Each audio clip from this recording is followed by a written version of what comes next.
성의 특성이 있는데 여기에 대해서는 자세히 하려면 한이 없고 또 우리가 그렇게 자세히까지 알아야 할 필요성도 없다는 생각이 들어요. 그래서 개념적으로 전혀 역사를 기원을 모르면 문제가 되지만 목사님들이 때문에 어느 정도만 알면 되리라 생각합니다. 그래서 이 부분은 상세히 하지 않고 양은 많은데 어쨌든 오늘 전체를 정리해 보고자 합니다. 135쪽입니다. 관상의 전통, 기독교 관상의 전통인데요. 제2차 바티칸 공의회 후에 끊이지 않고 내려오는 유산은 그리스도교 영성 1차적인 원천인 보험과 성서 신학으로 돌아오려는 부름이다. 바티칸 회의, 이 회의가 기독교에서는 하나의 어떤 축과 같은 하나의 축이라고 표현해야 되나요? 하나의 어떤 출발점과 같은 이런 역할을 하고 있었습니다. 기독교 역사 자체가 그랬었습니다. 그러다 보니까 관상기도도 기독교 역사 그 속에 있지 벗어나는 것이 아니다. 그러다 보니까 바티칸 공의회 이후에 계속 끊이지 않고 이어오는 그런 문제들에 대한 이야기를 하고 있는 겁니다. 그 유산이 뭐냐? 영성적 원천은 복음과 성서 신학으로 돌아오라 했다. 즉 인본주의에서 신본주의로 돌아오라 하는 그 말이었다는 겁니다. 성서의 하나님 말씀과 그 부분은 중요한 부분이죠. 성서의 하나님 말씀과 그리스도 안에서 이루어지는 강생이 그리스도의 관상의 원천이다. 우리 개신교에서 강생이라는 말을 쓰고 있습니까? 안 쓰고 있습니까? 어른들은 좀 썼죠.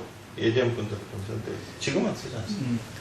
용어 자체가 한문적인 용어라서 지금 잘 쓰진 않는데 그래도 지금도 책들이나 신학책 보면 강생이라는 말을 표현하고 있어요. 그래서 이걸 고칠까 말까 하다가 그대로 두자 생각했던 부분이에요. 이게 예수님이 이 육신의 몸으로 오신 이 자체가 기독교의 원천이다. 우리 관상기도하고 사실 관계없는 이야기를 하고 있는 겁니다. 그러면서도 관상기도가 기독교적이고 기독교 안의 일이기 때문에 여기부터 출발할 수밖에 없다는 것입니다. 그렇다면 교부들은 어땠느냐 하는 이야기를 지금 밑 아래쪽에 보면은 135쪽 아래쪽에 보면 교회 교부들은 그들의 강론 중에 성서를 자주 관상적 견해에서 당시의 말로는 영성적 감각 속에 설명했다. 즉 영성적 감각 속에 설명했다. 그렇게 말하고 있고요. 오른쪽 다음 136쪽에 넘어가서 중간 부분에 보면 초대교회 이제는 부분 나눠 나갑니다.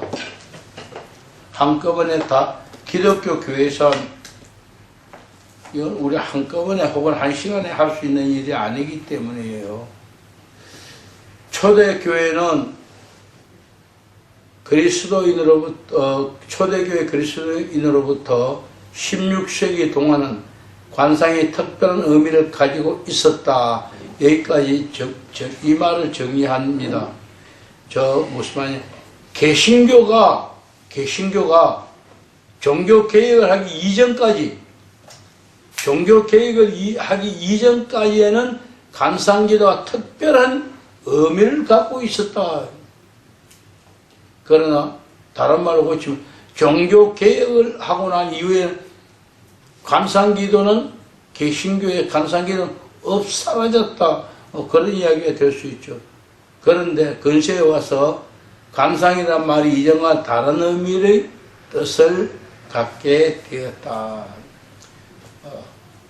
여기에서 이 말을 구체적으로 설명하려면은 오랜 시간과 역사가 필요할 겁니다. 그러나 조금 전에 제가 저기 앉아서 했던 이야기와 연관시켜서 잠깐 본다면은 개신교에서는 개신교 분리되기 이전까지는 특별한 의미가 있었지만 개신교에서는 뭐냐, 우리를 죽이려 하고 탄압하던 그들이 바로 관상가들이었으니까 우리 꼴도 보기 싫다 해서 완전히 맥이 끊어진 겁니다.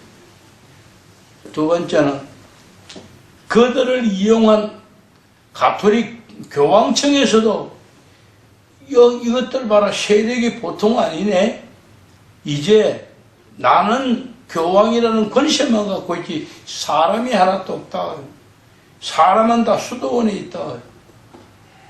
저것들을 저것들을 바꾸지 않고 저것들이 힘이 합쳐지면은 교황은 아무 때라도 물러가라 하면 물러가야 하네. 그러다 보니까 뭡니까? 교황청에서 바로 관상기도 수도원을 탄압하기 시작해요. 수도원 자체는 탄압할 수가 없습니다. 왜냐하면 바로 공이 혁혁하기 때문에. 그러나 수도원을 직접 탄압은 못하고 수도원 안에 있는 수사 사람을 탄압했다. 그래서 뭐랍니까? 먹고 마시는 보고품은 넉넉히 주면서 바른 기들이 하는 기도, 관상 기도는 그게 이단이다. 그렇게 시작이 됐던 것입니다. 그 밑에가 이제 그러면은 중간에 그리스도교 영성의 핵심적인 단어인 관상의 완전한 의미를 알아듣기 위해서 두 개의 독특한 원천, 즉 성서와 그리스도 철학에서 나왔음을 알 필요가 있다. 우리가 관상기도라는 말, 이 말 자체가 어디서부터 나왔느냐 하는 이야기입니다. 이 책 1장에서 이미 말씀을 드렸던 부분입니다. 그래서 그냥 짚고만 넘어갈게요. 첫째는 성경에서 나왔다. 성경의 구약 성경에서 다드라는 말, 다드라는 말, 이 말 자체가 헬라어로 번역되면서 그노시스라는 말로 번역됐다. 그리고 교부들은 이것을 그대로만 사용한 게 아니라 당시에 교부들이 사용한 철학적인 용어, 그 철학이 뭐였느냐 하면은 데오리아, 철학의 용어 데오리아, 신학이 무슨 말이에요? 신학을 뭐라 합니까? 데올로기라고 하죠.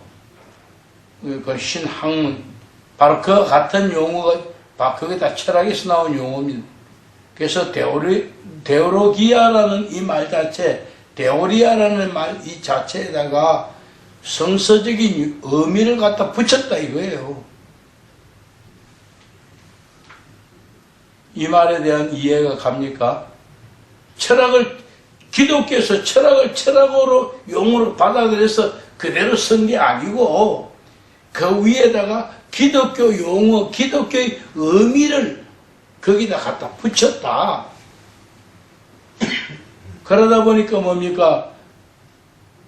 데오리아가 철학의 용어로 데오리아가 아니라 이제는 다드라는 말, 즉 그노시스라는 말이 거기에 용어가 포함이 되어버렸다. 그리고 그것이 라틴 팍스 아메리카, 팍스 로마가 형성되면서 결국 용어가 전부 다 라틴어로 사용하게 되었습니다. 라틴어로 번역하면서 데오리아를 뭐라고 번역냐? 컨템플라티오라고 번역했다. 번역할 때 용어가 이렇게 바뀌어진 겁니다. 그런데 라틴어 컨템플라티오를 영어로 번역하면서 뭐라고 했냐? 컨템플레이션으로 번역했다. 그리고 지금 우리가 말하는 관상기도 컨템플레이션은 용어는 뭐냐? 번역하는 과정에서 그러니까 헬라어에서 히브리어에서 헬라어로 그리고 라틴어에서 영어로 이런 번쩍 과정을 거쳐서 컨템플레이션의 용어가 지금 우리가 쓰고 있다.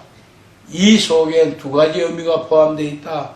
하나는 철학적인 용어, 철학적인 용어에는 이러다가 그 성서적인 용어가 그게 융해되었다, 녹아들었다 이겁니다. 그래서 녹아들어서 뭐냐? 성서적인 용어로 변했는 겁니다. 그래서 오늘 컨템플레이션 하는 것은 바로 관상기도를 이야기하는데 오른쪽 137쪽 중간에 보면은 이런 전통은 6세기 말에 그레고리오 성인이 정의했다. 그런 관상을 같이 읽어볼까요? 관상은 사랑으로 가득하여 충만된 하나님에 대한 지식. 예, 하나님에 대한 지식인데 어떤 지식이냐? 사랑으로 가득한, 사랑으로 충만한 그런 지식이다. 더 줄여서 뭐랍니까? 하나님은 사랑이니까 하나님에 대한 사랑으로 가득한 그 지식이 하나님의 사랑과 하나가 되는 것을 우리는 관상 기도라고 표현해. 하나님과 일치한다 표현하고 있는 것입니다. 마지막 밑에서 5번째 줄 중세까지 관상을 하나님이 현존하신다는 친밀한 체험의 바탕을 둔 하나님에 대한 지식이라고 뜻으로 이해하는 것은 계속되었다. 중세까지 계속되어 왔다는 이야기입니다. 초대교회부터 중세까지는 같은 용어로, 같은 의미로 계속 사용되는데 하나님이 현존하시는데 그 하나님이 우리에게 친밀한 체험으로 다가왔고 그래서 하나님을 우리가 알게 되는 그 지식, 즉 하나님에 대한 지식, 그런 뜻으로 이해해왔다. 관상이 뭐냐? 하나님에 대한 지식이다. 하나님에 대한 지식. 그러니까 이 말을 조금 더 정리해야 할 필요가 있습니다. 좀 한마디 더 정리한다면 하나님에 대한 지식이 아니고 하나님 지식이에요. 아는 지식이에요. 하나님을 아는 지식. 더 정확히 표현하면 하나님의 대안이 아니고 하나님을 아는 지식. 그래서 하나님에 대한 아는 지식은 신학이고 하나님을 아는 지식은 관상이라. 왜? 하나 됐기 때문에 안다는 뜻입니다. 그래서 여기서 정의된 용어의 한계, 그리고 우리가 알아야 할 부분, 그건 뭐냐? 하나님에 대한 지식은 신학이고 하나님을 아는 지식은 관상이다. 이렇게 적어 놓으면은 더 명확하게 구분이 될 것입니다.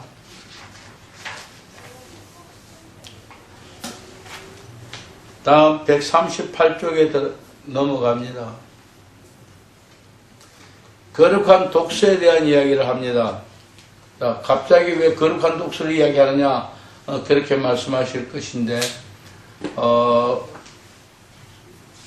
거룩한 독서 이 자체가 관상기도의 가장 기본입니다.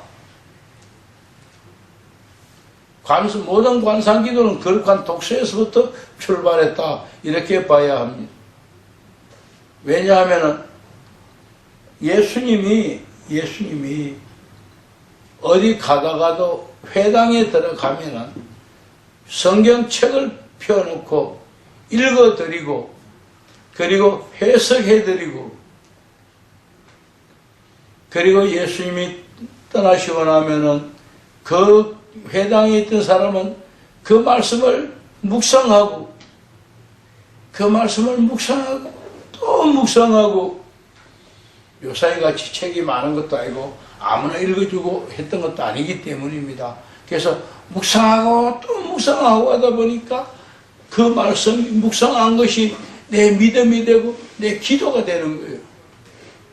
그래 기도하다가 보니까 하나님과 하나가 되어서 하나님의 음성을 들을 수도 있고 하나님 볼 수도 있는 그런 상황이 되어 가더라 이겁니다. 그것을 우리 뭐냐 관상이란다. 그래서 거룩한 독서의 이 과정을 하나하나 단계로 이론적으로 분석해 보니까 먼저는 읽는 거나 듣는 거나 같은 표현입니다. 읽고 묵상하고 기도하고 관상에 이르더라. 이 네 가지 단계가 있더라. 그래서 이것을 초기에 가르친 사람이 누굽니까? 베네딕트입니다. 베네딕트 4세기에 수도원을 처음 세우고 그리고 나서 사람이 모이니까 그들이 살아가야 할 생활 규칙, 규범을 세우고 그런데 여기서 밥 먹고 살려고 그들이 모인 건 아니에요. 그 규범은 필요하지만 규범이 핵심은 아니래요. 그럼 핵심은 뭐냐? 하나님을 아는 것이요. 그러다 보니까 그들에게 어떻게 해서 하나님을 알도록 이끌어갈 것이냐? 우리 오늘 말로 어떻게 영성을 확보할 것이냐? 그래서 그때 사람들은 성경을 읽어주기 시작했는 거예요. 이 글을 아는 사람은 자기가 읽었겠지만은 글을 아는 사람이 많지 않았고 또 글을 안다 할지라도 책이 많지 않았어요. 그러니까 누군가 그걸 아는 사람이 책을 읽어주기 시작한 겁니다. 그래서 읽어주면 듣는 사람이 한 번 읽어주면 다 읽고 듣고 기억해버리느냐? 아니기 때문에 두 번, 세 번 반복 읽어준 거예요. 그 보편적으로 통상 세 번 내지 5번까지도 읽어줬다. 어느 책에서 제가 기억은 안 나는데 읽어보니까 8번, 9번까지도 읽어줬다는 이야기 있습니다. 그렇죠. 그걸 이해할 수 있는 것이 제가 어릴 때 요사이는 그런 내가 도시 살아서 그런지 모르는데 그런 걸 못 봤어요. 근데 내가 어릴 때는 그랬습니다. 그 가수 하나가 시골에 찾아와가지고 무대 넣고 노래하면은 밑에서 사람들이 막 박수 치면서 앵콜! 그럼 노래 한 번 더 해줘요. 하고 나면 끝마치는 또 앵콜! 막 계속 노래해. 저녁 내 노래하는 걸 봤습니다. 바로 그와 같은 모습이 아니었겠는가 저는 그런 이해를 합니다. 그래서 초대교회에 광야로 나왔던 영성가들이 그 성경 읽어주면 그게 폭발해서 한 번만 더요, 한 번만 더요. 그렇게 읽었던 걸 다 기억을 하게. 이게 유대 교육법이 그렇게 발생된 거 아닙니까? 그래서 그들이 읽고 들은 것을 다음에 또 다른 말을 들을 때까지, 다른 글을 읽을 때까지 그 말씀을 묵상하면 일주일에 한 달 혹은 1년도 묵상할 때마다 묵상하고 보면 또 다른 묵상할 때마다 다른 것이 또 생각나고 또 생각나고 그렇게 보석을 캐 나갔을 것입니다.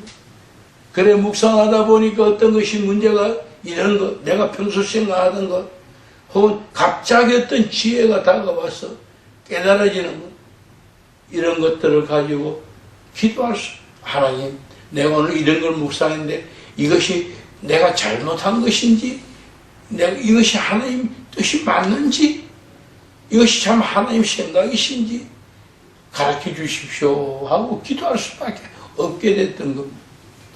기도하다 보니 하나님이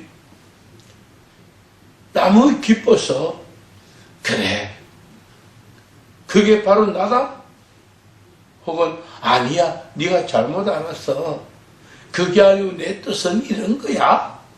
하나님이 때때로의 모습으로 혹은 정리하면 환상으로 환청으로 혹은 음성으로 뭐 여러 가지 모습으로 생활 같은 모습으로 보여주고 들려주고 하셨던 겁니다.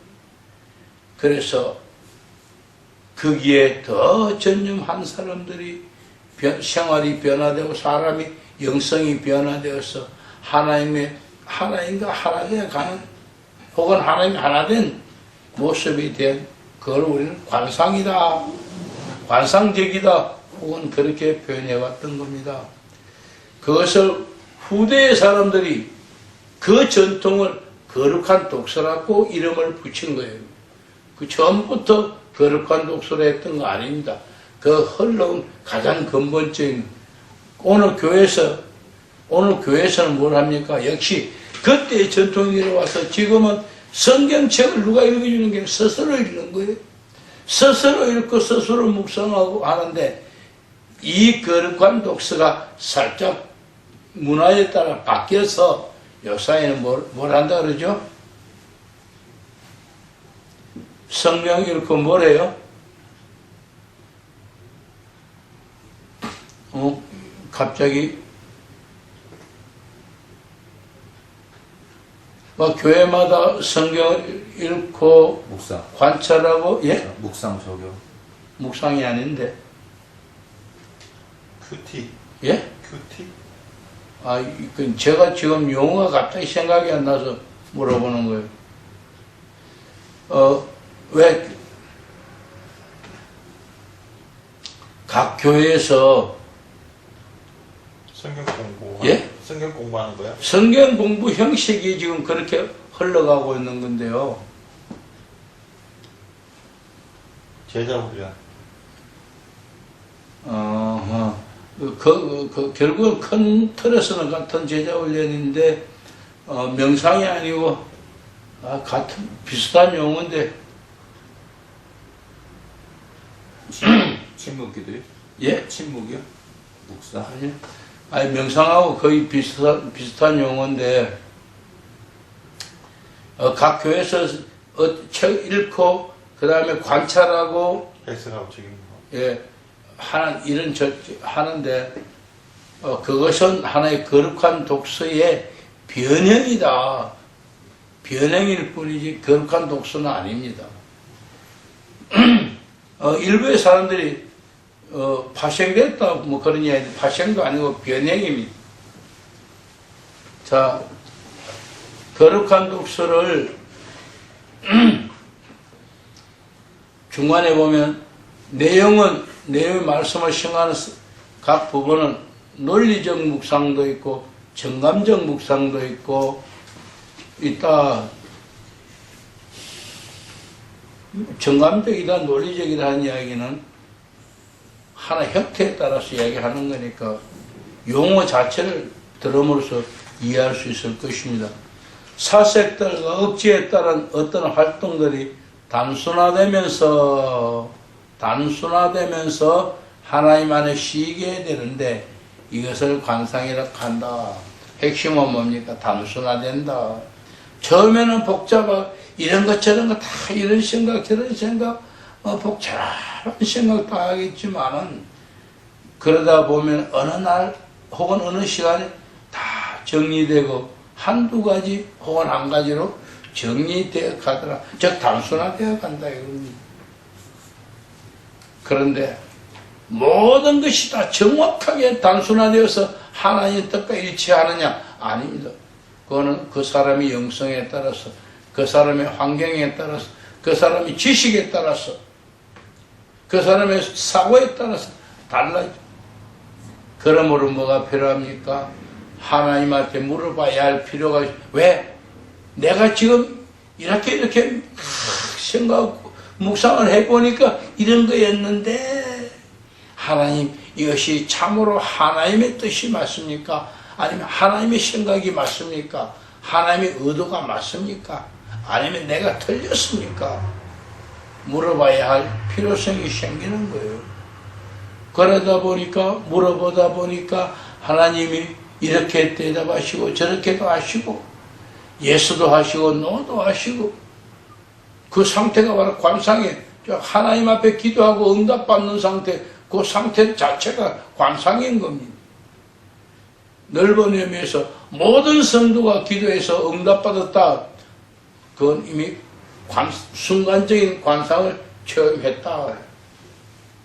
오늘 좋아요 여러분, 기도할 때마다 이런 순간적인 체험하는 것 원하시겠지만 거기에서 우리는 한 발 더 나아가서 우리의 생활이 그 뭔가 함께하는 생활, 그리고 더 나아가서 내가 변화되어서 하나님과 에녹같이 동행하는, 하나님과 하나 된 그런 사람이 되는 것이 목적이 될 것입니다.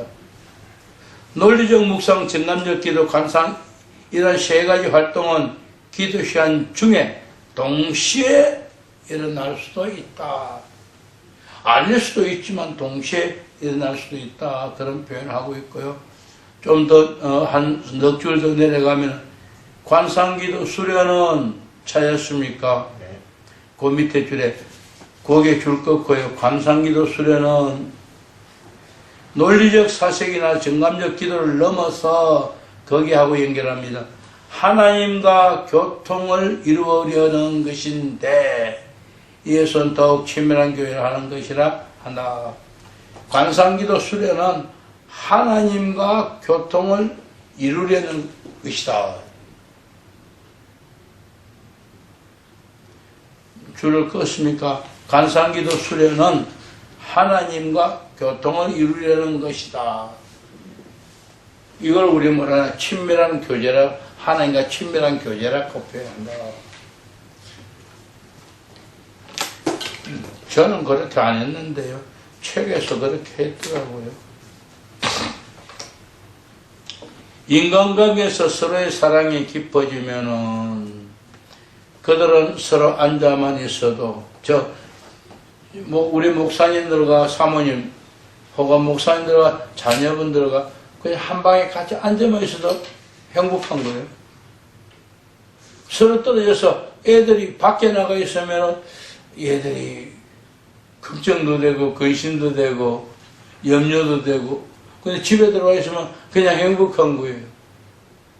아내가 밖에 나가 있으면 어딘가 불안한데 집에 들어와 있으면 행복해요. 그렇다 해서 서로 무슨 대화를 하고 꼭 이래야 되고 저래야 해야 되는 거 아니에요. 그냥 집안에 같이만 있어도 행복한 거예요. 목사님, 사모님 손만 한번 잡아줘도 사모님이 그냥 너무 오늘 행복해. 그런 장언이나 모르겠는데요. 그런 것 같아요. 바로 사람이 이렇게 결혼생활 혹은 데이터 혹은 인간관계에 있어서 신뢰관계 쌓이고 사랑이 쌓여서 그냥 말로 주고받고 해서 이해시켜서 사랑하는 게 아니고 그냥 같이 있기만 해도 사랑하는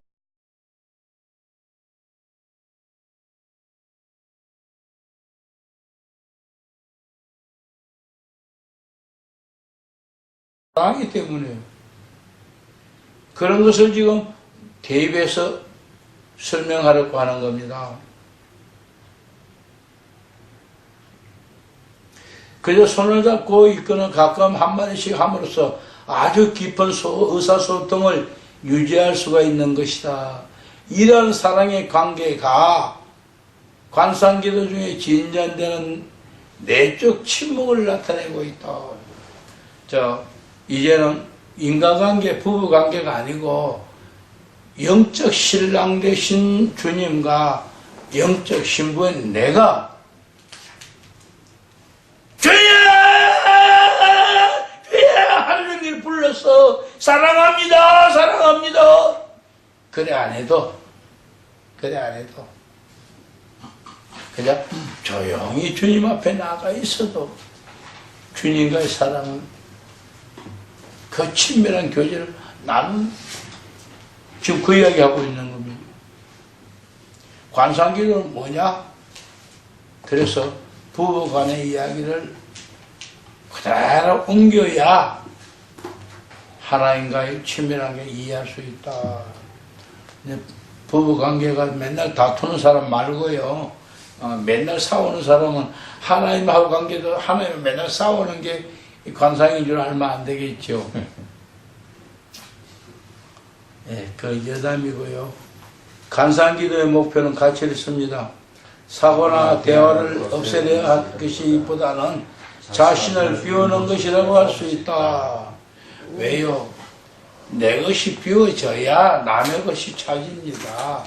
내가 고집을 부리는데 아내의 말이 들립니까? 우리 집 사람하고 나하고 있으면은 처제하고 셋이 앉으면 처제가 맨날 시시시 웃어요. 왜 웃는지 알아요? 나는 내 고집 부리고 집사람 고집 부리니까 둘이 말이 안 통하는 거예요. 그러니까 저는 집사람한테 할 말이 있으면은 처제, 내가 처제가 우리 마누라보다 더 좋다 이래. 그러면 또 무슨 말 하려고 그래요? 그 언니한테 이것 좀 이야기하라 이래. 그러면 저희들끼리는 그냥 뭐라고 그냥 말이 다 통해요. 내가 말하면 안 통해요. 엄청 고집이 세가지고. 그러니까 지가 아무리 고집 부려도 나는 지 다루는 데는 방법이 있거든. 그래서 결국은 뭐냐, 서로 간에 이해하게 됩니다. 예수님과 우리 간에도 예수님이 고집이 세서가 안 통하는 게 아니라 내가 고집이 세서 안 통해.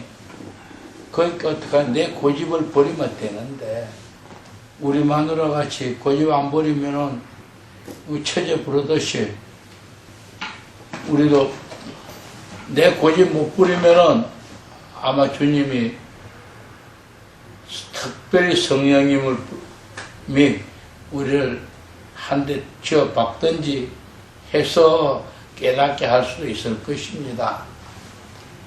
그래서 지금 아마 얻어 터지러 여기 와 있는 거예요. 그래서 얻어 터지든지 스스로 깨지든지 아니면 광주시까지 3시간 4시간 올라가면서 내려오면서 하나님 생각하라고, 여기가 배우라고 아니고 올라가면서 내려가면서 그때밖에 자유롭게 생각할 시간이 없어요. 집에 있으면 이거 어쩌고 그래 보낸지도 모르겠어요. 예. 그래서 우리 자신을 비우면은 그게 하나님이 무엇이든지 채워주실 수 있습니다. 우리가 어떻게 하나님을 인식할 수 있느냐? 나중에 제가 이야기 혹시 했는지 모르겠습니다만 나아간 이들을 위한 관상기도 공부할 때 이야기하게 될 텐데요. 하나님을 인식할 수 있는 것은 실제는 불가능합니다. 그런데 하나님은 우리를 사랑하시기 때문에 우리에게 어느 부분을 더 확장시켜 줄 수도 있고 어느 부분을 더 발전시켜 줄 수도 있고 어느 부분은 축소시킬 수도 있다. 그게 하나님이 하실 수 있어요. 전지전능. 그래서 우리가 하나님을 무지해서 깨닫지 못하는 이 부분을 하나님이 예민하게 만들어줘서 하나님을 깨달을 수 있게 해주신다. 그러니까 하나님이 하실 수 있습니다. 내가 하나님을 인식할 수 없지만 하나님은 내가 하나님 인식할 수 있도록 나를 이끌어 주십니다. 그러려니까 뭐가 필요합니까? 그렇게 할 수 있도록 공간을 만들었더래. 하나님 나한테 내게 와 계실 수 있도록 만들어줘야 돼. 이걸 우리 교회에서 뭐라 그러죠? 성령 충만이라고 하죠? 성령 충만이다. 그런데요. 장 목사님, 성령을 날마다 충만시켜야 합니까? 소멸하지 말아야죠. 예? 소멸하지 말아야죠. 무슨 말이 빨라서 제가 못 알아듣게. 성령을 소멸하지 말기 위해서는 계속 충만함을 입어야죠. 소멸하지 말기 위해서는 충만을 유지해야 한다. 유지하는 거하고 충만시키는 거하고는 다르잖아요. 제가 묻는 거는 자꾸 갖다 충만시켜줘야 하느냐 이거지. 물바가지나 자꾸 부어주듯이 갖다 부어줘야 하느냐.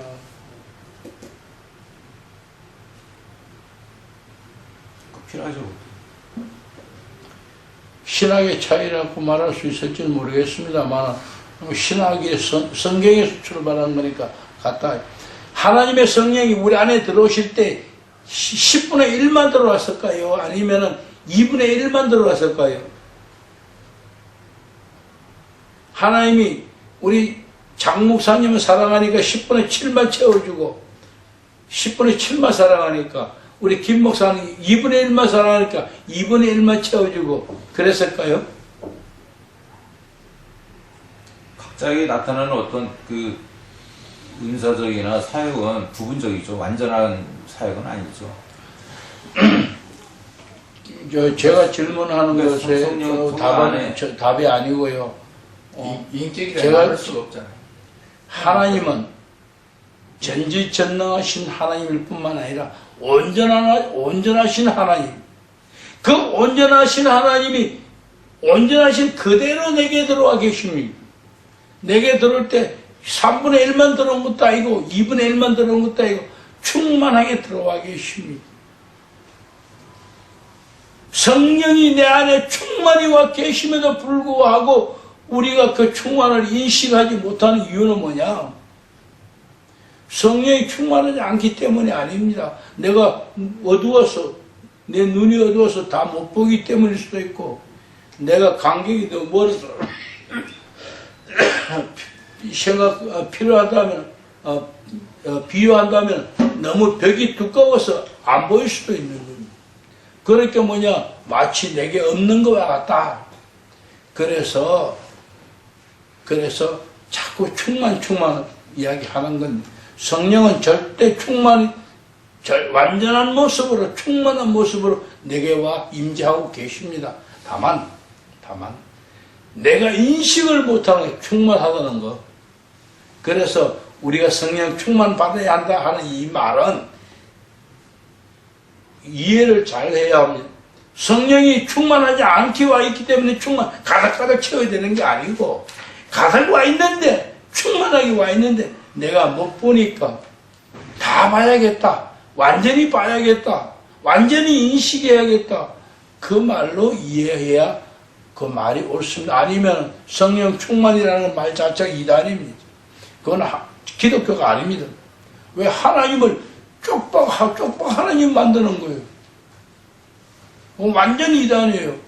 그런데 그렇게 말하시는 분들은 그 근본적으로 뭐냐, 성령이 온전하지 않아서가 아니고 완전한 분이 와 계시지만 내가 다 인식이 안 되니까 완전히 인식해야겠다. 그런 의미에서 충만이라 쓰고 있다. 그렇게 용어를 우리 인식해야 할 것입니다. 영어에서 영어는 feel, F-I-L-L 있고 예. F-U-L-L 있지 않습니까? 예. 그러니까 feel은 어떤 정진 상태, 채워진 상태를 말하는 거고 풀은 넘쳐서 흐르는 상태를 말하거든요. 그러니까 우리가 이제 보통 그 교단마다 교련이 틀리는데 채워진 상태가로 끝나는 게 아니라 채워져서 그것을 흘러 넘치는 것이 이제 풀, 그 충만함을 얘기를 하거든요. 성령이 채워져서 차고 넘쳐서 흘러나오는 성령이 그런 하나님일까요? 신학적인 개념인데요. 옛날에 오순절 우리가 신학 공부할 때 예, 보면 그것이 다 이해를 돕기 위한 설명을 용어예요. 도는 용어고 설명을 위한 것이지 실제를 나타내는 건 아니에요. 성령은 언제나 any 풀이에요. 그런데 내가 필은 뭐냐? 내가 장벽 때문에 요만큼밖에 못 느끼는 거예요. 이건 내 영향이지. 내 어두움 때문에 느끼는 게 필이 요것밖에 없는 것이 풀하지 않아서 풀에 하지 않고 조금만 있어서 조금만 느끼는 건 아니라는 거예요. 하나님의 성령 풀 상태로 이제 내 안에 있지만 내가 느끼는 건 필은 요것밖에 안 되는. 왜? 내 그릇 때문에, 나 때문이에요. 그래서 우리가 이해할 때는 그것을 서로 이해하고 넘어갈 때에 뭐 강사가 성령 충만이라 하면 알겠습니다 하고 그냥 이해하고 넘어가는 것이지, 그 용어를 딱 따지면 성령 충만이라는 거는 그냥 기독교가 아니에요. 그건 이단이에요. 사이비가 아니에요. 사이비가 아니에요. 그건 이단이에요. 그러나 우리는 그것을 이단이라 하지 않습니다. 왜? 서로 간에 그 말에 이해를 하기 때문에. 말을 이해하기 때문에. 그래서 지금 제가 여기 했던 이야기는 그걸 시비 걸려고 하는 게 아니고, 지금 무슨 말을 하느냐 하면은 비워야 한다는 이야기를 하기 때문입니다. 왜 비워야 하느냐? 성령을 비워서 던지는 게 아니고, 내 안에 참 내 생각, 내 개인적인 철학, 내가 영시부터 태어나면서부터가 있던 내 자아, 형성된 이 자아들을 다 드러내므로써 참자와 하나님의 영이 드러난 만큼 채워지는 것도 풀이 아니고 필이 채워진다는 거예요. 느낌이, 인식이 가득해진다. 그래서 제가 이렇게 예? 말씀을 들을 때 예. 제가 이제 생각해 봤는데, 우리 이제 오순절 이제 순복음에 그거 이제 기도, 이 관상 기도니까 보니까 결론을 이렇게 되죠. 성령 충만은 자아 비움이다. 예. 자아 비움이다. 왜냐하면 그렇죠.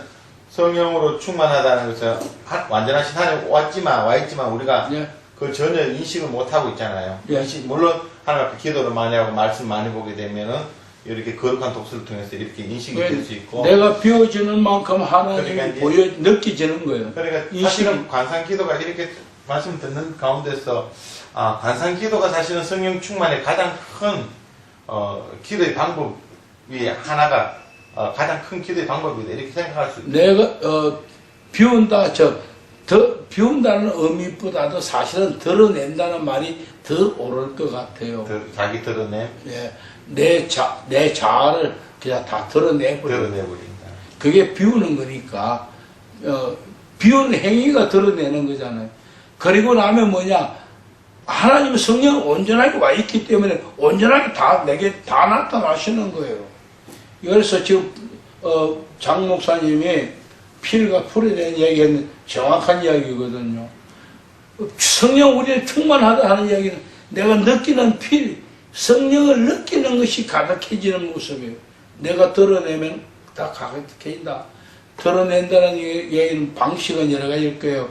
교회에서 말하는 회개하는 방식도 하나의 방식이고, 또 스스로 조용히 어떠한 것이든 간에 다 나중에 생각하자 하고 다 뒤로 돌리는 방식도 있을 것이고, 그러나 그 어느 것이든 그 상황에 따라 우리가 택해야 하는 그 우리의 하나의 융통성이 될 수 있을 것입니다.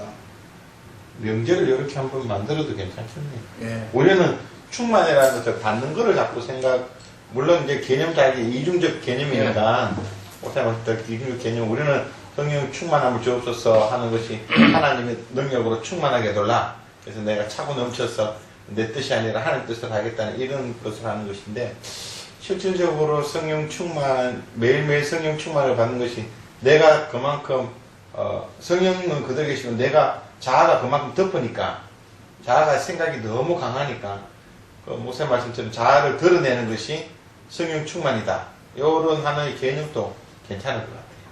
드러내는 것이 충만해요. 드러내면 충만해진다. 그렇게 변할 거 왜? 인식이 되니까. 너무 언어에 대해서 아무 세밀하게 따질라 하지만 그렇게 되면 결국 신학자가 되어버려야 돼. 우리는 지금 기도인데, 관상 기도인데요. 목사님이 이렇게 규정을 딱 굉장히 신학적으로 많이 하는데, 사실은 기도에 대해서 이렇게 신학적으로 많이 하는 편은 아니잖아요. 많이 하는 편은 아닌데, 기도만큼 신학을 공부하지 않고 기도하는 것은 언제나 위험에 처할 가능성이 존재하는 거예요. 그럴수록 더 많이 공부하고 더 신앙에 대한 단단해 근데 채워져야. 기도는 하나님께 하는 건데 항상 그 기도에 대해서 반론이 많았어요. 방금 기도만 하더라도 그 기도에 대해서 수많은 사람들이 그렇게 반대를 하고 침묵해도 그렇게 반대를 하고 하나님하고 대화하는 방법인데 하나의 방법인데 관상기도 이런 것도 그냥 자기 생각으로 자기 뜻으로만 판단하고 좀 잘못된 일이 굉장히 많이 팽배했다고 그러고 기독교에서 하나님이 기도하는 방법인데 예, 이제 여담이긴 한데, 내가 합동청이고 경기노예입니다. 지금은 아니지만, 경기노예에서 뭐라고 했냐 하면은, 옛날에 총회의 뭐 해가지고 관상기도 어떠 하기, 그 무렵에, 나보다도 한 2년 선배 목사님인데, 정치 목사예요, 완전히. 이분이 뭐라냐, 관상기도는 이단성이 있으므로, 이단이라는 소리 안 했어요. 이단이라서 내가 따기를 때려줬을 거예요. 무식한 놈의 새끼라고. 그 이단성이 있다. 지금 제가 그런 이야기에서 맞다. 가톨릭이 이단이 아니라 같은 기독교이면서 이단성이 있는 것 같이 관상기도도 이단성이 있을 수 있다. 그 이유는 너와 내가 하나님에 대해서 바로 알면은 이단성은 사라진다. 너와 내가 바로 알지 못할 만큼 이단화된다. 그랬어요. 그랬는데 노회 안건으로 올리면서 뭐냐, 총회 안으로 올리자. 관상기도를 정지하도록 해 올리자. 그 안건 날 때 노회에 제가 참석 안 했어요. 일부러 안 간 거예요. 왜 내가 가면은 또 한마디 해야 되는데 제 성격이 그냥 보통 때는 굉장히 유한데 딱 일단 토론에 들어가면은 그렇게 절대 안 유하거든요. 싫은 소리도 대놓고 막 하니까. 그래서 그러지 말자. 만약에 내 싫은 한마디가 이루어지면은 관상기도에 대한 문제가 발생할 것이다. 그래서 나 안 간다. 그래서 노예에서 뭐랬냐, 토론했습니다. 근데 내가 안 가도 저희들끼리 토론해서 뭐라 그랬냐 하면 하루 종일 오전 내내 하다가 뭐라 했냐, 내일 우리 노예 이틀이에요. 내일 오늘 이 건에 대해서는 정의하고 각각의 토론하고 연구하고 기도하고 내일 다시 결론하자. 그러면서 어디로 돌려버리냐, 무슨 분야, 정치부가 아니고, 정치부가 맞구나. 정치부로 돌려보냈던 거예요. 정치부로 돌려보내고 이튿날 또 했는데 뭐라냐, 기도하고 어떤 결론을 내야 되니까 기도하고 모여서 이제 해보자 하고 하는데 뭐라냐, 그러지 말고 우리 투표합시다 해버린 거예요. 누가인지 모르지만 투표합시다 하고 투표했는데 그 목사님은 정 목사님이고 토론해서 이기겠다고 토론합시다 하는데 반대편에서 투표합시다 해버린 거예요. 막상 투표를 하니까 4대 6의 비율로 그 부결이 됐어요. 노예가 총회로 관상기도 정지시키는 법을 올리는 것에 대한 거부, 부결이 되어버린 거예요. 그러고 나서 누군가 전화가 왔어요. 아, 박무사, 왜, 부결됐다, 부결! 부결이 되든 찬성이 되든 나하고 상관없다. 나 이제 경기노예 아니야. 나 안 받으려는데 안 나간다. 그랬더니, 뭐라 줄 알아? 그럼 너 또 총회 차릴 거냐? 아니면 총회 차릴 거냐? 그래서, 아이고, 그 하자, 총회 차리고 오래 해도 안 간다. 그랬는데, 그 목사님이 그 일로 인해서 그 교회에서 그 교회 장로님이 정치 장로인데 그 끈으로 교회 안에서 당회함이 뭐라 했냐. 우리 당회장 원로 목사로 앉힙시다. 나이도 젊은데, 나이 나보다 2년 선배지만 한 10여 년 적어요. 내가 나이가 많아서 학교를 갔으니까. 그 아직 젊은 목사님인데 원로 목사로 앉힙시다. 쫓겨내지는 못하고. 왜 20년, 19년인가 됐어요, 당시에. 20년이 다 됐으니까 쫓겨내면은 저 정치 목사가 돼가지고, 정치 장로가 돼 쫓겨냈다 평가 나오니까 그냥 원로 목사 보냅시다. 그래가 나 원로 목사 안 한다 그러고 한해 싸웠어요. 그 안에 분란이 일어나고. 그러다가 결국 뭐냐, 장로님이, 목사님, 가서 산에 가서 40일간 금식 기도하고 오십시오. 그리고 나서 결정하고 오십시오. 기도하러 보내버린 거예요. 짐 싸서 장로님이. 사모님하고 따로 보낸 거 아니고 목사님만 가십시오. 그러고 부목사가 다녀하고 설교하고 있는 거예요. 40일. 40일 만에 금식 기도를 마치고 내려와서 오기 전에 나한테 먼저 뭐라 그러지, 저거 문자로 길게 편지가 왔어요. 미안하다. 나한테 미안할 것도 없지. 미안하면 하나님한테 미안해야지. 미안하다. 하나님을 아는, 기도하는 일에 대해서 방식은 서로 다를 수 있는데 내가 그것을 이해하지 못했다. 그게 미안하다. 그러고 길게 장문으로 문자가 왔어요. 제가 답을 간단하게 몇 줄만 해서 내한테 미안해 할 거 없다. 지금 깨달은 것에 대해서 축하한다. 하고 문자 보냈어요. 그래, 교회 갔더니 장로님이 그런 거예요. 은혜 받았습니까? 예. 어떻게 하시겠습니까? 느닷없이 한 소리가 원래 지 뜻은 아닌데 장로님 하는 대로 하겠습니다. 그러니까 예, 장로님 그래서 그냥 원로 목사로 나가십시오 해버린 거예요. 그래서 이제 올해 62인가 연시가 그래요. 원로 목사 물른다고 그랬어요.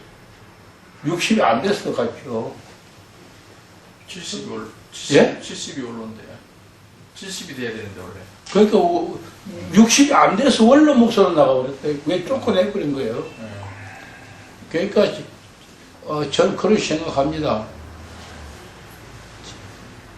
내 생각이 바르지 않으면은 어디에서 어떤 일이든 간에 반드시 충돌이 온다는 거예요.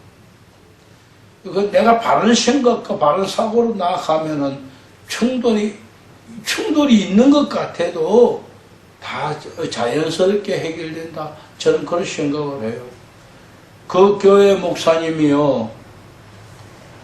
제가 이름 되면 그냥 저 목사님 다 알아요. 왜냐하면 그 교회 전임 목사님이 우리 합동교단의 완전히 정치가요. 교회는 크지 않은데 이북에서 노는 목사님이라서 대단한 그랬더니 정치하는 목사님. 그런 목사님이 자기 후임으로 되나니 완전히 정치 목사죠. 그래서 그 목사님 뭐냐면 학교 국민대학이 바로 거기니까 국민대학에 또 대학원 가서 졸업하고 뭐 문학 뭐라 그러죠 그게 문단 데뷔하고 시서고 했다고 했는데 몰라서 그걸 데뷔시켜준 거예요. 내가 보니까 데뷔시 보니까 얼마나 웃기는지 전혀 그 시를 하나님하고 아무 관계없는 사람 같아요. 그래서 아니다. 지금이라도 깨달은 다행이다. 예, 오늘 우리도 마찬가지입니다. 저 같은 사람도 나이 70이 된 놈을 그 하나님 요만큼이라도 깨달을 수 있도록 해준 거 얼마나 감사합니까? 세 분도 마찬가지일 거예요.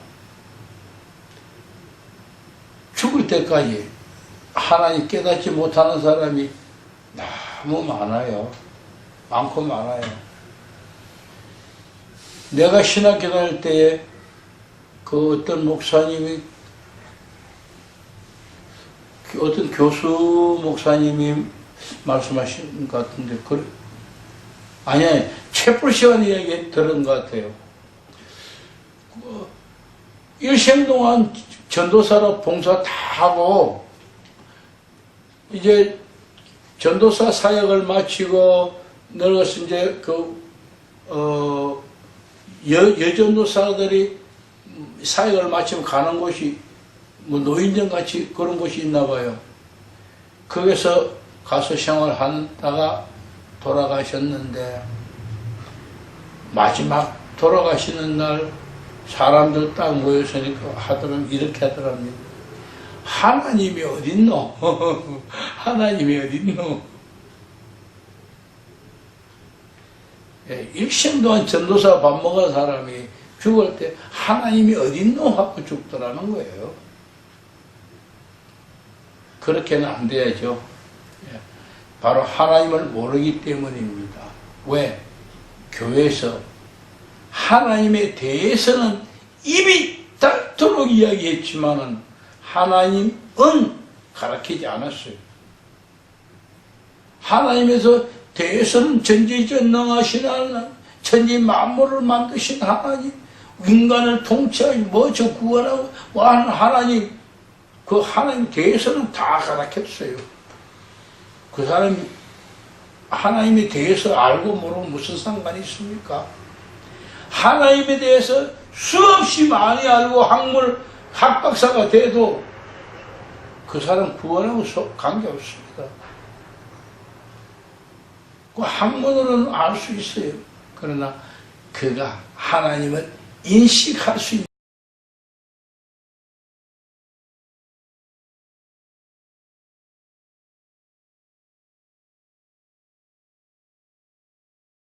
그러나 하나님은 알아야 합니다.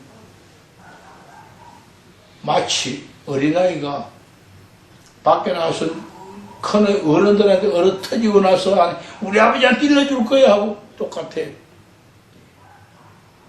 지 아버지 무슨 힘이 있어요? 지 아버지 돈이 있어요? 빽이 있어요? 그런데 지 아버지한테 일러준다 그래요. 그런데 우리 아버지는 전지전능하신 아버지, 그 아버지한테 일러줄 수 있어야 돼요. 그러려면 내 거 다 없어져야 아버지 알게 돼요. 예, 비우는 것이 간상기도의 가장 초점이다, 핵심이다. 비우면 채워진다. 하나님은 왜 비우면 채워주시는지 아십니까? 예수님이 신약에서 말씀하셨습니다. 뭐냐, 귀신이 쫓겨나서 돌아다니다가 보니 갈 데가 없고 다시 그리워서 돌아와 보니 빈집이더라고요. 그래서 아이고 집이 비었네. 속 들어가서 살고 싶은 거예요. 그냥 사는 게 아니고 가서 거지 친구들 불러서 야 우리 여기 같이 살자. 거지 떼들이 귀신 떼들이 들어와서 한다 그랬어요. 그래서 하나님은 그렇게 만들어 주지 않습니다. 우리가 비우면 하나님의 영으로 채워주시.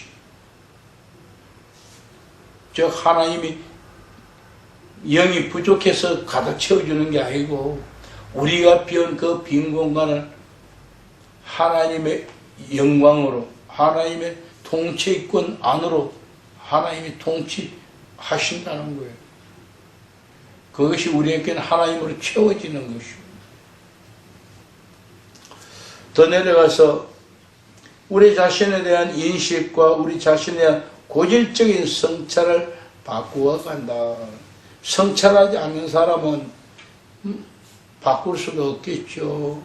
그러므로 자신을 늘 되돌아보고 늘 자신을 성찰하고 그래서 비워야 할 건 비우고 제하야 할 것은 제하고 그렇게 나가야 합니다. 더 내려가서 신비가들이 공허다 무다 하는 말 글자 그대로 받아들여서 안 된다. 왜 그럴까요?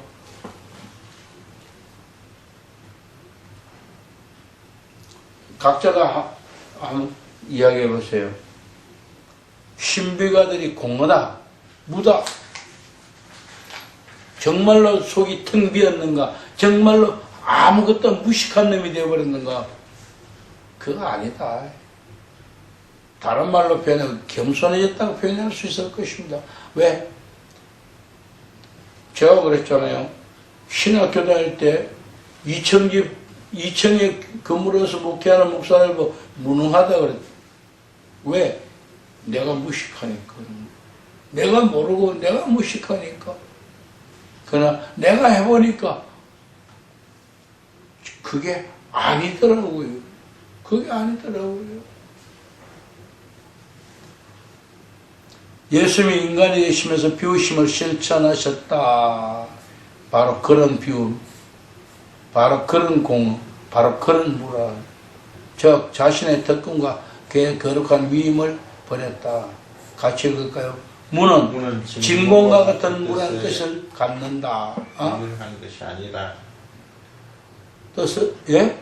뭐가 이상한데 진공과 같은 뜻의 무를 의미하는 것이 아니라 자신의 활동에 집착하는 것에 대한 무리를 뜻을 갖는다. 자신에 대한 활동, 즉 나를 위해서 집념하는 것을 버린다. 그러니까 나에 대한 집념이 없다.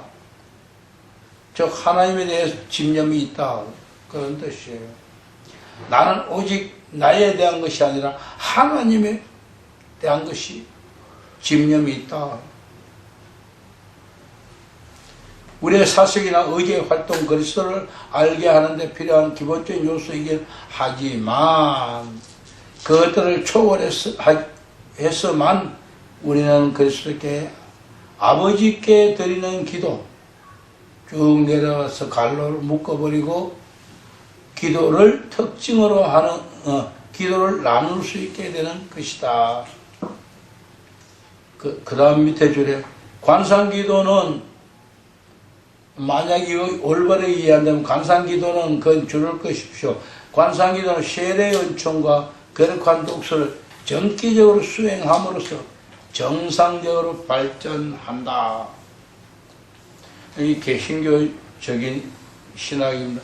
왜 칼빈이 늘 세례에 대한 주장을 해왔었지요. 그러나 본인도 자기 주장대로 실천하지 못했던 것이 문제입니다. 오늘 저도 마찬가지입니다. 내가 이론으로는 이야기하지만 실천으로 그렇게 하지 못하는 건 이게 내게 문제입니다. 여러분도 마찬가지일 것입니다. 그래서 이것을 극복해 나가기 위해 우리는 수련이 필요하다. 더 많은 수련을 통해서 우리 이런 문제를 극복해 나가야 할 것입니다.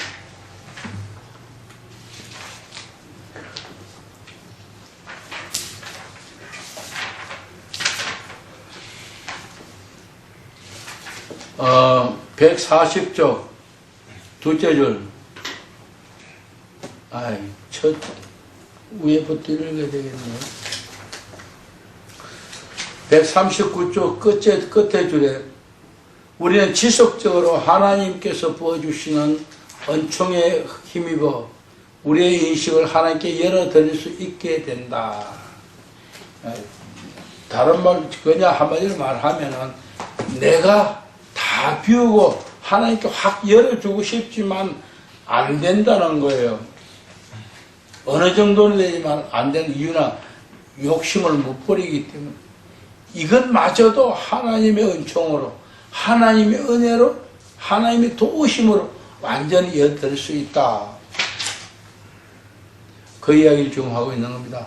그 하나님 우리 안에 우리의 호흡보다 더 가까이, 우리의 사고보다 더 가깝게, 우리의 선택보다 더 가까이에, 그리고 우리의 의식보다 더 가까이에 계심을 우리의 믿음으로 알고 있는 분이시다. 쉽게 한마디로 말하면은 하나님은 성령은 믿음으로 아는 수밖에 없다. 무엇으로? 다른 무엇으로 아는 거 아니다는 이야기로 표현할 수 있을 것입니다. 관상기도는 내적인 변형의 과정이다. 왜 관상이 내적인 변형의 과정일까요? 이전장에서 말했던 서양적 영성이 아니고 성경적 영성이기 때문에 내적인 변화에 대한 이야기를 하는 겁니다. 그렇지 않다면 우리 행동의 변화를 이야기할 거예요. 내적 변형의 과정이면 하나님께서 시작하시는 관계이다. 누가 시작하느냐? 하나님이 시작하는 관계다. 내가 시작하는 관계 아닙니다. 나는 뭐합니까? 내가 하는 거는 하나님이 시작하십시오. 하나님 시작하십시오 하고는 내드리는 거예요. 우리가 동의만 한다면 하나님과 일치로 인도하는 과정이다. 이 부분은 충분한 이해가 되었을 줄 압니다. 지금까지 관상계에 대해서 이야기 많이 해왔으니까요. 141쪽의 중간 부분입니다.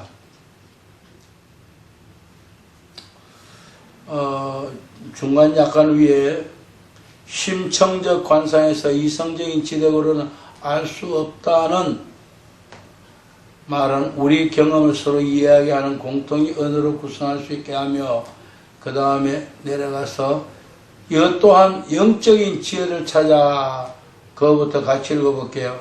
영적인 지혜를 찾아 동양으로 갔던 많은 그리스도인들을 자신의 집으로 돌아가게 했는데, 인간의 사고와 감정보다 더욱 깊은 수준에서 하나님에 대한 체험을 이해하는 그 무엇이 그리스도의 관상의 전통에 있다는 것을 깨닫고서 그들이 자신의 신앙으로 되돌아올 수 있게 되었다.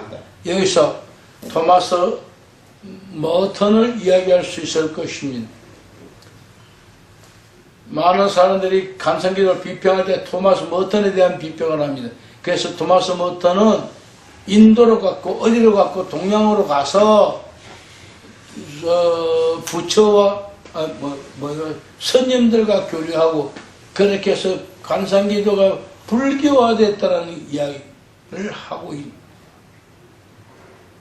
그게 바로 오해입니다. 바로 토마스 머턴은 인도로 동양으로 갔습니다. 왜?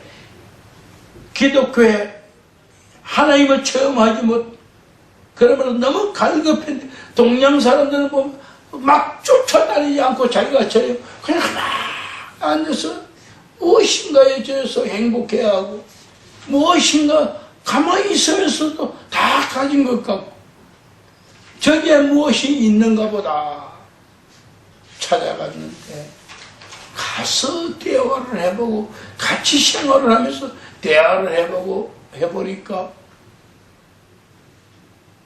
이거 아니네. 이게 아니네. 게 아니라 다른 말로 하면 바로 우리가 하나님을 발견하지 못한 것뿐이야. 우리 안에 계시는 하나님을 동양 종교를 통해서 토마스 모터는 보게 된 거예요.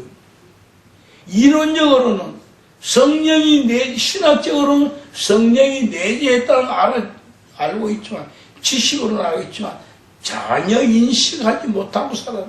그런데 동양을 가보니 그들은 부처에 대한 아무것도 없는 그들이, 텅텅 빈 그들이 그 속에 무엇을 가득 채웠느냐?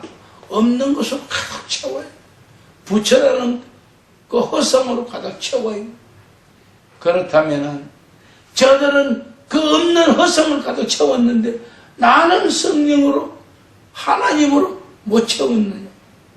저들은 그것을 어떻게 인식할 수 있는가? 보면 사라진다. 집중하면 깨달아진다.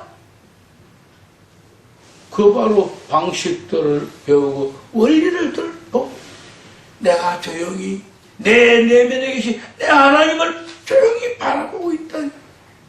그래, 내 하나님이 느껴지는구나. 하나님 인식하기 시작한 거예요. 그래서 내 안에 계신 하나님을 찾아서 그대로 집으로 돌아온 거예요.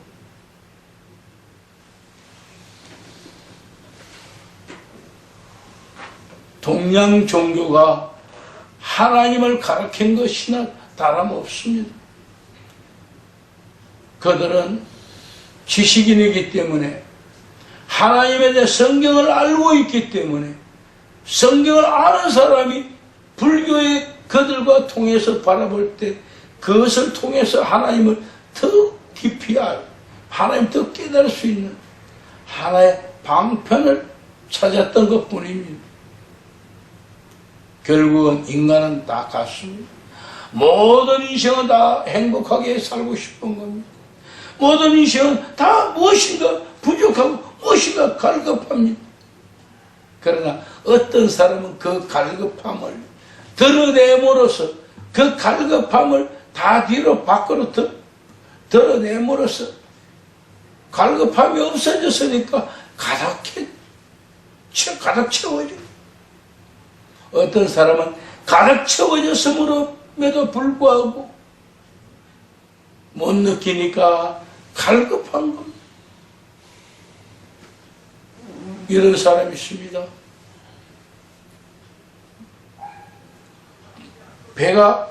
밥을 한 그릇 먹어서 배가 부른데 그래도 입을 계속 먹고 싶은 거예요. 그러니까 보이면 또 먹고 보이면 또 먹는데도 배는 부른데도 사람은 허기져요. 무엇인가 또 갈증이 더 맛있는 것 생각이 나는 거예요. 그런 사람이 있는가 하면 어떤 사람 조금만 먹어도 더 안 먹는 사람이 있어요. 배불러. 기준이 어디 있습니까? 자기의 생각이에요. 밥은 모든 사람이 먹을 만한 양 위의 크기는 비슷합니다. 그러나 이것이 내 위가 이만큼 차면은 이것으로 만족한 사람이 있는가 하면 그래도 불만한 사람, 불만족한 사람이 있어요. 예를 들어서 정신 이상자들, 정신병을 앓는 사람들, 정신 이상 상태에 있다 하지 않을 때 치료가 어느 정도 나았다 할지라도 그들은 사고가 먹는 거, 마시는 거 여기에 집중합니다. 왜? 여러분이 이 책 2장에서 배웠던 것과 같이 3장에서 배웠던 그들 아직도 파충류적인 의식 속에 있는 겁니다. 그래서 먹는 거 마시는 게 전체 그게 다예요. 그게 행복이에요. 내 인생의 어떤 다른 이상 이런 것으로 채워지는 것은 그건 관계없어요. 내 자아가 아직 그 형성이 안 돼요. 우리 집에 내 동생 나이가 59인데 지금도 유치원생 같아요. 어떤 부분은 어른 같아요. 59인데 뭐라는데 60에도 애 놓을 수 있다 이래요. 왜? 시집 가고 싶으니까. 누구한테 시집 가라? 의사한테 갔네. 지금도 어느 의사가 자기를 사랑하는데 길을 몰라서 못 오는지 지금 못 찾아오고 있다고. 바로 아직도 그 파충류적인 의식 속에 있는 거예요. 다른 부분은 발전인데 그 부분만. 그래서 하나님이 우리에게도 바로 그 부족한 그 부분만 활성화시키고 더 채워주고 더 가득 부어준다면은 확 발전할 수 있습니다. 즉 하나님 인식도 그렇게 할 수 있습니다. 하나님 우리를 그렇게 할 수 있습니다. 그래서 어떤 사람에게는 병 고칠 은사를 선물로 주기도, 어떤 사람 귀신의 은사, 어떤 사람 또 어떤 다른 은사를 주기도, 이 은사 선물 주는 것도 바로 그와 같은 방식. 그 부분에서도 확 더 채워주신 거예요. 그래서 저와 여러분이 하나님 인식하고 관상하는 것도 우리가 기도하고 수련하면 하나님 그 부분을 딱 확장시켜 줬어. 충만케 해줘서 다른 말 이해하기 좋게 그냥 인식하게 되는 것이고, 그러므로 우리는 그분 앞에 나아가기만 하고 나를 비우게 한 이유는 하나님 무엇을 채워줄 수 얼마나 채울 줄 모르니까 비운 만큼 채워주시니까. 자, 그 다음에 그리스도의 영적 여정의 핵심은 같이 읽을까요? 바로 그리스도와의 개인적인 사랑이 발전하는 것이다. 예. 그리스도와의 개인적인 사랑이 발전하는 것이다. 이건 절대로 공동체적인 사랑의 발전이 아닙니다. 율로 영향은 있죠.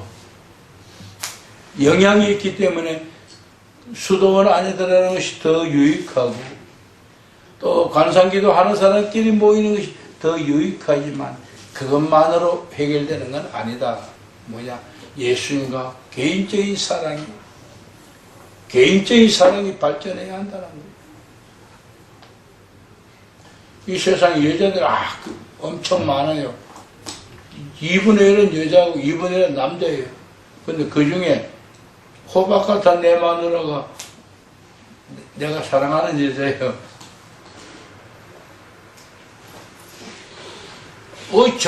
정식적으로 내가 논리적으로 판단해 볼 때는 예쁜 여자가 너무너무 많아요. 그런데 그 어느 것도 내 거 아니야.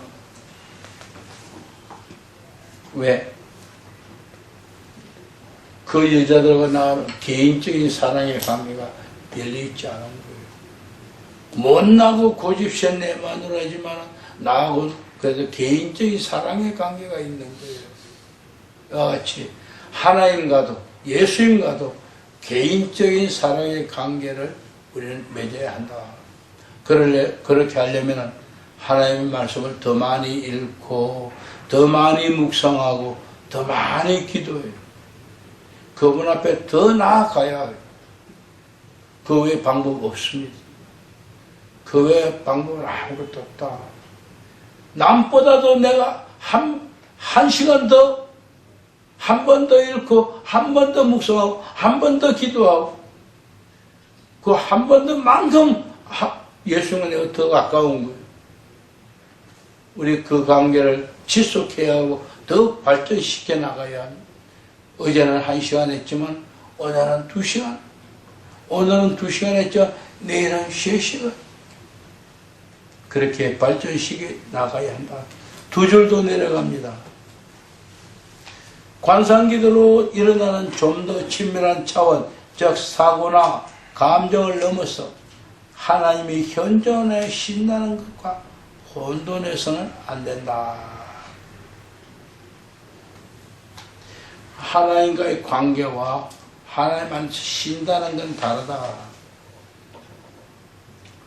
충분한 관계가 이루어졌을 때 편히 쉴 수 있을 것입니다.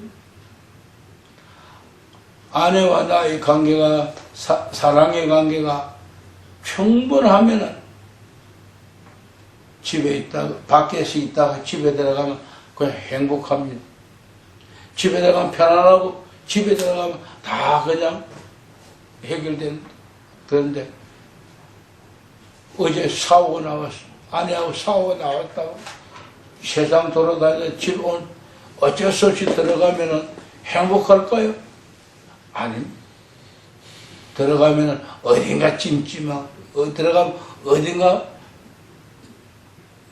비정상이. 그래서 우리가 하나님하고도 마찬가지로 더욱더 발전하는 관계에 놓일 때 그분 안에서 우리는 쉼을 얻을 수 있을 것입니다. 그래서 하나님과의 관계가 심하고 심과 혼돈하지 마라. 하나님의 관계가 발전되었을 때 그 안에서 우리의 쉼을 얻을 수 있다. 이렇게 정리해 나갑니다.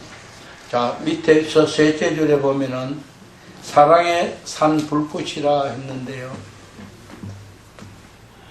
지금 제가 이걸 이야기하는 거는 하나 십자가 요한 전 책 4권 중에서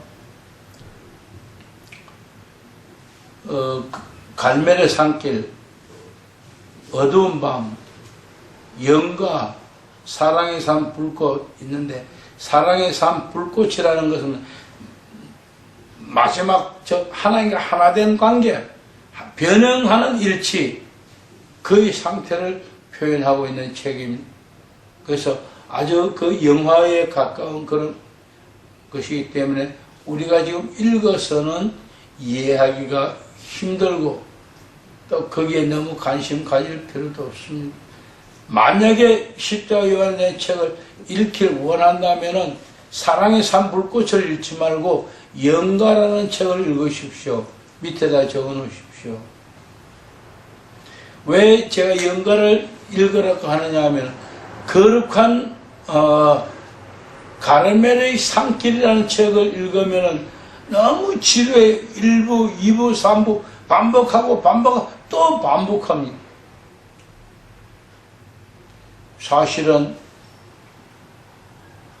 요만큼 설명해서 변화시키고 또 거기서 또 이만큼 변화시키고 또 이만큼 변화시키고자 하는 욕심 때문에 1부, 2부, 3부로 나눠서 해놨는데요.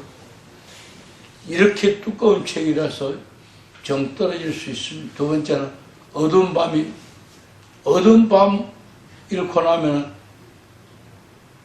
어떤 사람은 도전이 되겠지만 어떤 사람은 나는 할 수 없어. 그래서 난 이렇게는 안 되고 싶어. 이런 생각을 가질 수 있어. 왜?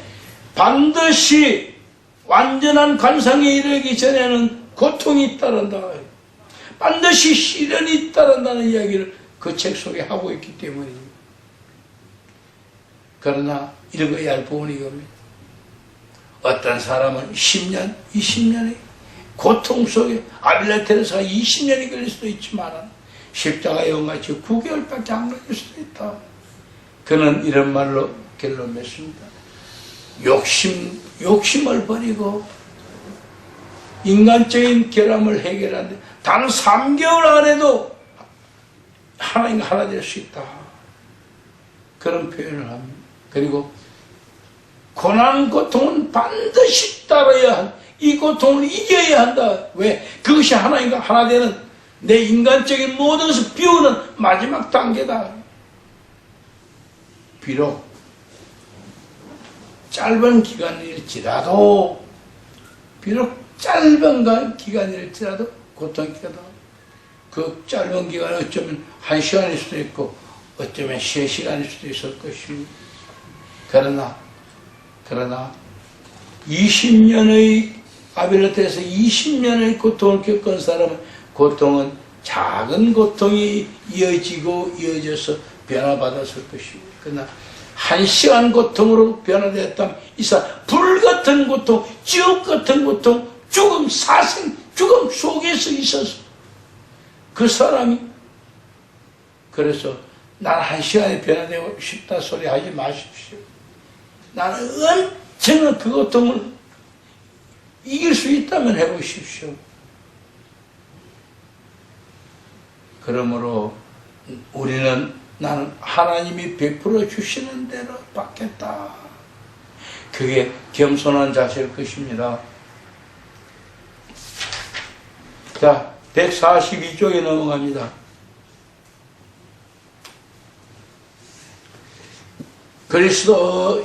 그리스도의 강생의 신비에 대한 믿음을 가진 이상 기도 중에 우리의 주인은 그 신비 안에 머물고 계신 거룩한 위격의 현존 안에 빠져들게 된다. 그리고 같이 읽읍시다. 일상생활로 돌아와서는 이 변형된 의식을 가진 지치는 채 성령의 열매와 진복을 생활 속에 나타내 보이는 것이다. 결론적으로 이런 표현을 하고 있습니다. 내가 하나님을 보고 느끼고 깨달았으면 그걸 끝나는 것이 아니라 기도로서 끝나는 것이 생활 중에서 실천해야 한다는 이야기를 계속하고 있는 것입니다. 처음에는 아까 이야기한 것 같이 지금도 마찬가지입니다. 기도 중에 보고 듣고 한 거 끝나는 것이 아니다.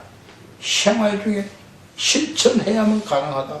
실천해야만 되는 것이다. 믿음이 뭐냐? 실천하지 않는 믿음은 죽은 믿음. 죽은 믿음은 믿음이 아니다는 거예요. 자, 이제 여기까지는 제가 긴 이야기 했습니다만 지금부터는 덤성 지나갈 겁니다. 왜? 이제부터는 역사에 대한 이야기니까요. 자, 중간에 보면 교부 시대는 서양의 어거스틴입니다. 어거스틴, 그리고 그레고리, 그리고 동양의 유사 디오니시오, 헤시카스터들 누구냐 하면은 그 동양으로 나온 예수교 그들 두고 하는 이야기입니다. 교부시대는 그들이고 중세기는 어떠냐 이런 사람들, 그리고 종교개혁 후에는 같이 읽어볼까요? 가르멜 수도의 아벨레 테레사, 십자가의 성요한, 그리고 쭉 밑에 내려가면 예수의 소속, 베네딕토 소속, 시토 중에도 그런 쭉 소속은 많습니다. 가톨릭 우리 다 모르니까 그냥 지나가고요. 자, 오른쪽 143쪽에 보면은 중간 부분에 그 관상의 발전 굵은 것이 된 부분 보이죠? 그래서 넉 줄 올라갑니다. 침묵 기도의 방법은 근본적으로 19세기의 무지의 구른과 십자가 성 요한의 가르침에 근거를 둔 것이다. 내가 이 침묵 기도라고 표현했는 부분은 이때에 이 기도를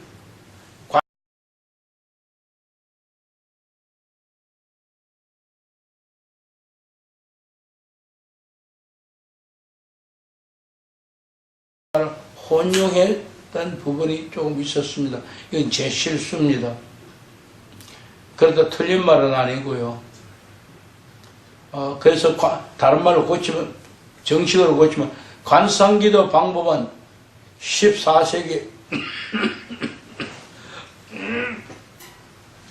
무지의 구름과 십자가 요한의 근거를 두고 있다 하는 것을 이야기 드립니다.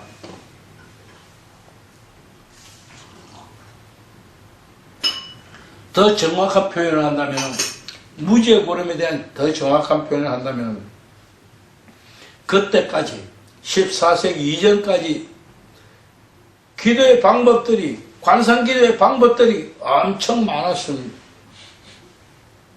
아마 지금 우리 개신교의 혼란 속에 있는 그와 마찬가지일 겁니다.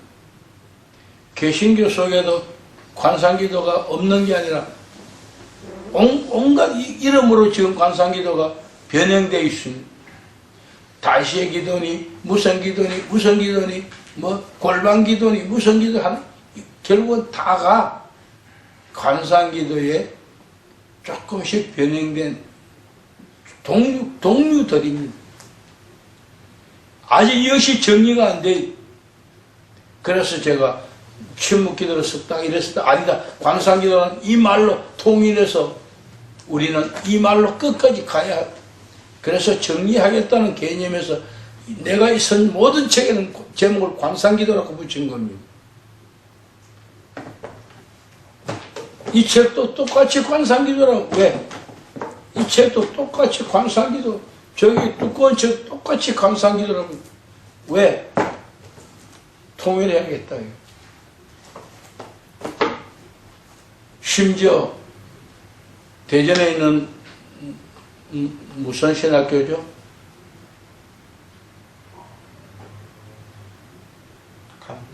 예? 신학 이름 생각했는데 총장하시던 분이 관상기도에 대한 책을 썼는데 관조기도라고 써놨어요. 그래서 나보다도 지식이 많은 것도 맞고 나보다 많이 배운 것도 맞고 나보다 많이 아는 것도 맞는데 제가 무식한 놈이라고 그랬어요. 왜? 다른 모든 것에 대한 무식하다는 이야기가 아니고 관상기도에 대해서 무식하다 그런 표현이에요. 왜? 관조란 피조물에 대한 이야기고 조물주에 대한 이야기는 관조가 아니고 관상이에요. 그 구분할 줄 몰랐다는 거예요. 그래서 무식하다. 하나님과 피조물 구분 못했으면 무식하다는 말 들어도 싸죠. 왜 우리는 관조 기도하지 말아야 하느냐? 관조란 화가가 그림을 보고 그 그림 속에 빠져서 그림 속에서 그림을 보고 좋아 행복해요. 어서 막 눈물을 흘리고 어서 춤을 춰. 미술가가 또 음악가가 은은히 흘러나오는 음악을 따르면서 뭐다 그냥 춤 몰라하는 사람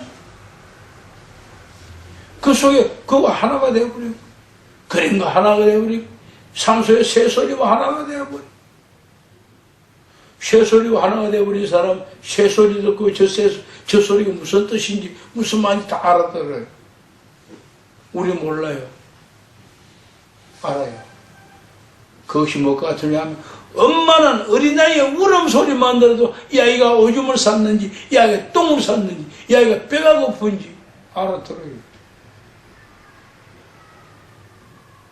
그전까지 몰랐는데 아이 낳고 보니까 알아요.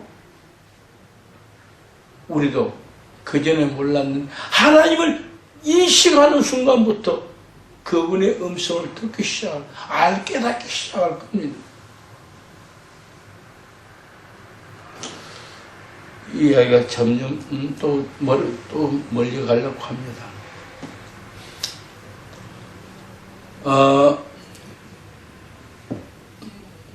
관상 침묵 방법은 무죄구름이라 했는데 이 무죄구름 이전에는 지금의 양같이 혼란 속에 여러 가지 방법 서로 우기고 서로 주장하고 서로 이것저것 해왔는데 바로 이 무죄구름 이것들을 종합해서 하나의 이론화시고 하나의 체계화시킨 고전적인 관상기도에 대한 고전적인 책이다. 제가 그렇게 말하고 싶어요. 저만 말해요. 다른 사람도 그렇게 말했어요. 그래서 이제 이 과정을 여기서 저가 어느 정도 저는 이제 3가지 책만 공부할 겁니다. 그 이후에는 여러분 스스로 하도록 할 겁니다. 이 3가지만 저는 이야기할 겁니다. 그 외에는 여러분이 스스로 공부해 나가시고 그리고 스스로 수련해야 합니다. 언제까지나 나하고 붙잡고 있으면 닮아봤자 나밖에 못 닮아요. 나아가야만 여러분이 개발하고 여러분이 하나님 붙잡고 올라가시면 됩니다. 거기까지는 도움이 필요할 겁니다. 그래서 지금 이 이야기하고 있는 겁니다. 그래서 이 공부 다 한 후에 그때 무죄구름 한번 읽어보십시오. 이해가 갈 겁니다. 그때 이해가 갈 겁니다. 이런 거구나. 저도 무죄구름 3번을 읽었고 무죄구름 책 3권을 읽었습니다. 그러니까 따지면 6번 읽은 셈이에요. 아직도. 무지개는 완전히 이해 못합니다. 그러나 대부분은 이해합니다. 대부분은 이해하지만 완전 이해는 아직도 불가합니다. 그 정도로 잘 돼 있는 책이. 그래서 깊이 생각하면은 잘 돼 있고 간단히 생각하면 별 것도 없어요. 내용이 별로 없다는 얘기입니다. 자, 관상기도의 발전에는 여러 단계가 있다. 아벨라 테레사는 내면의 성에서 사궁방부터, 저 육궁방을 이야기하는데 사궁방부터 이야기하고 있고, 뭐 그에 대해서는 전 구태여 깊이 설명하고 싶지 않은데요. 제가 직접 말하고 싶지 않아서 어떤 한 이것에 대해서 책을 여러 번 읽고 공부한 사람이 있어서 강의하게 했고 홈페이지에도 올려놨는데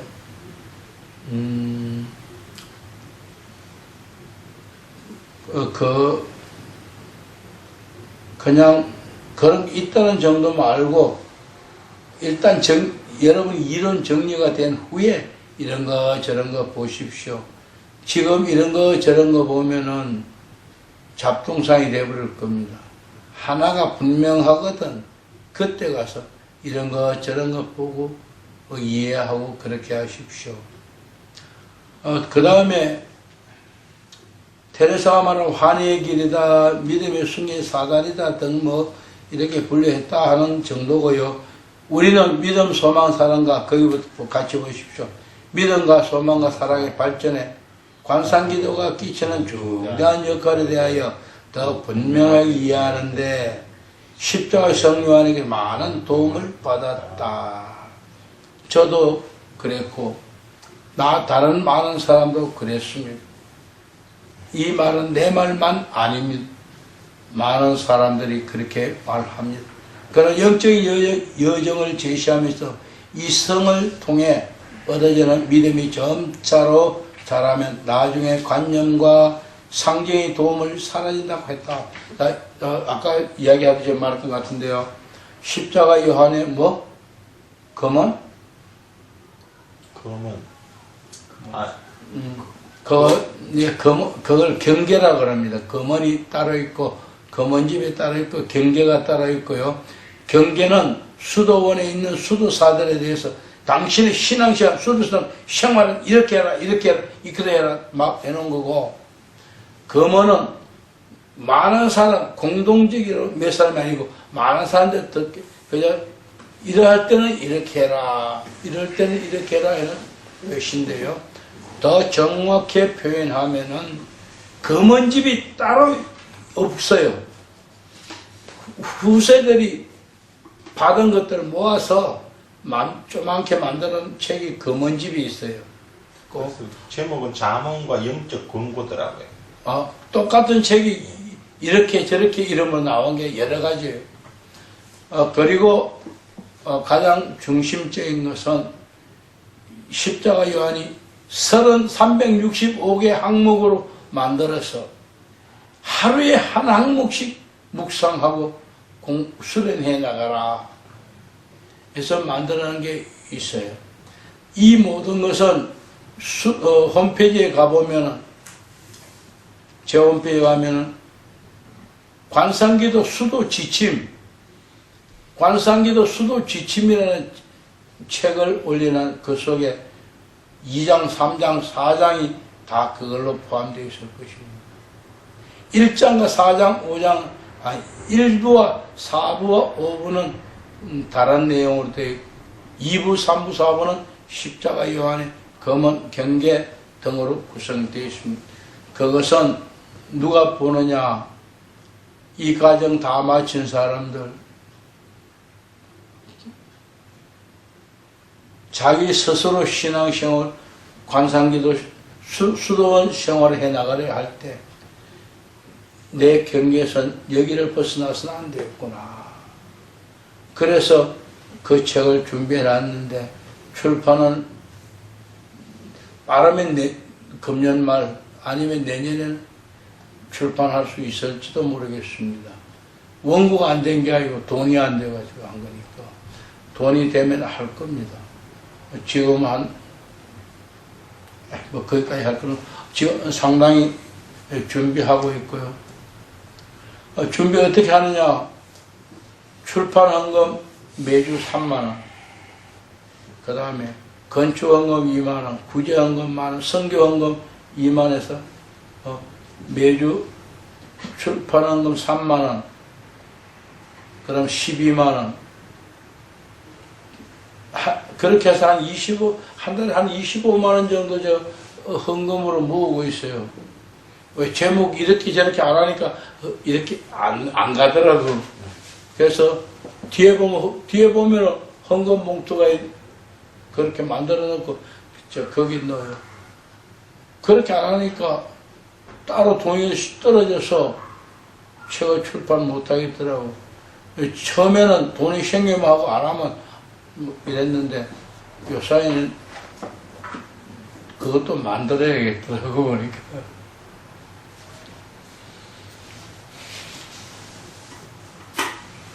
그냥 잠깐 쉴까요? 브레이크 타임? 예? 잠깐 5분간 쉬었다 할까요? 5분간 쉬었다가 그럽시다. 아니요, 5분 후에 쉽시다. 믿음이 점차로 자라면 나중에는 관념과 상징의 도움은 사라진다. 우리의 믿음이 좀 자라나서 주님 가까이 가면 나머지 모든 것은 다 사라진다. 이제 그런 이야기입니다. 지금은 뭐 이런 거 저런 거 지식으로 받아들이는 부분이 있겠지만은 지식으로 받아들이는 것도 나쁘지 않습니다. 왜냐하면 목사님들이 깨어지면은 신학이 믿음이 되기 때문에 그와 같이 지식으로 받아들인 사람이 하나님을 체험하는 그 순간에 이것들이 믿음이 되고 이것들이 영성이 될 수 있기 때문에 지식으로라도 받아들이십시오. 144쪽에 하나님께서 일하시도록 기다리는 것을 배울 필요가 있다. 거기다 줄을 꺼십시오. 우리의 인간적인 활동이 점차 줄어들고 뭐 그런 하나님께서 함께 일하시도록 하나님께서 일하시도록 기다리는 것을 배울 필요가 있다. 배워야 한답니다. 사실은. 그 다음에 하나 둘 셋 넷 다섯 줄 더 내려가서 관상의 요체는 신뢰하면서 사랑으로 갖는 믿음이며 신뢰하면서 사랑으로 갖는 믿음이며 이것을 통하여 하나님은 인간을 들어 올려 주시면서 복음의 가치와 성령의 역사에 역행하는 우리 의식적인 혹은 무의식적인 장애를 정화시켜주는 것이다. 그 다음 같이 읽습니다. 고전적이고 엄격한 의미에서 관상기도는 생명으로 인도하는 좁은 길이다. 좁은 길입니다. 관상기도는 결코 넓은 시온의 대로와 같이 넓은 길이 아닙니다. 좁은 길이기 때문에 우리는 어떻게 가야 합니까? 항상 조심하면서 앞으로만 보고 나아가야 합니다. 넓은 길이라면 좌측 우측을 보고 가야 하지만 좁은 길의 특성은 앞만 보고 가야 한다는 겁니다. 그래야만 끝에 도착할 수 있습니다. 쉬었다 하겠습니다.